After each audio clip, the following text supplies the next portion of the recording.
Vamos lá, gente, nós vamos falar hoje sobre a campanha abolicionista, ou seja, vamos falar dos escravos, tá? Lá no livro de vocês, na página 422, acompanha lá a cotilha. Durante mais de 300 anos, os escravos foram a principal mão de obra do Brasil. Eles ocupavam quase todas as funções nas fazendas de cana-de-açúcar, no transporte, na carga de pessoas, ou seja, tudo quem fazia era quem? Os escravos. Nas últimas décadas do governo de Dom Pedro II, houve muitas campanhas abolicionistas, tá? Campanhas para acabar com a escravidão no Brasil. Pessoas inconformadas com a escravidão, como escritores, músicos, jornalistas, oficiais do exército, apoiaram essas campanhas abolicionistas, tá? Mesmo nesse contexto, muitos cafeicultores insistiam em manter o trabalho escravo. Por quê, galera? Porque eles queriam ter o quê? Mão de obra barata, que não custasse praticamente nada, né? Porque o escravo muito mal comia, muito mal vivia, mas trabalhava muito, não é mesmo?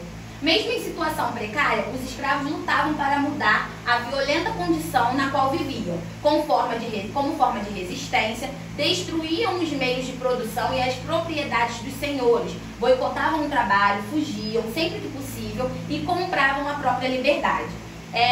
Essas novelas que falam novelas de época, né, retrata muito isso. Os escravos sempre tentando juntar um valor para poder comprar a sua liberdade, tá? Depois, as leis pelo fim da escravidão. Galerinha, isso aqui é muito importante. Nós temos aqui as principais leis. Se vocês falarem da lei que aboliu a escravidão, né, vocês vão falar da Lei Áurea, assinada lá pela princesa Isabel, filha de Dom Pedro II, aquela coisa toda. Só que antes da Lei Áurea vieram outras, tá? A Lei Áurea foi uma das principais, mas antes dela veio outras, ó, como a Lei Eusébio de Queiroz, que proibiu o tráfico de pessoas escravizadas pelo Oceano Atlântico. A Lei do Ventre Livre. O que foi a Lei do Ventre Livre? Os filhos dos escravos que nasciam a partir do dia 28 de setembro daquele ano, eles eram desconsiderados escravos, tá? Isso a partir de 1871, tá bom? E depois a Lei do Sexagenário, que deu a liberdade para as pessoas escravizadas com mais de 60 anos. Então a gente pode perceber aqui que antes da Lei Áurea vieram essas três, tá?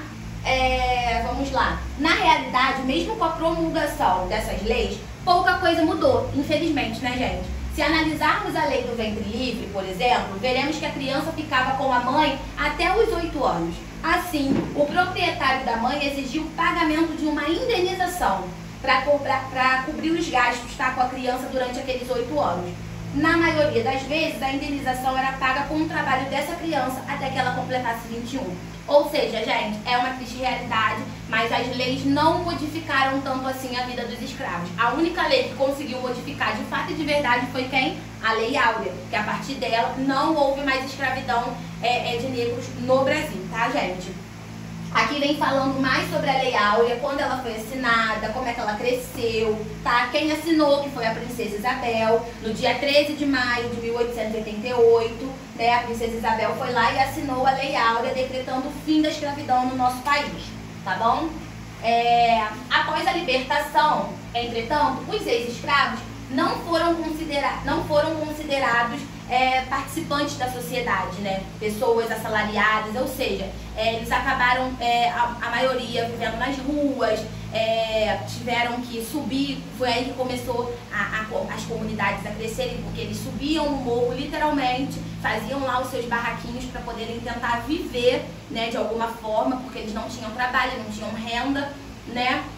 Não tinham para onde ir, e a liberdade não garantiu aos recém-libertos uma vida melhor. Tá bom, galera? Então, ó, qualquer dúvida que vocês tiverem, pergunta lá pra tia no grupo. Façam os exercícios do livro, tá? E pode chamar a tia de 1 às 5.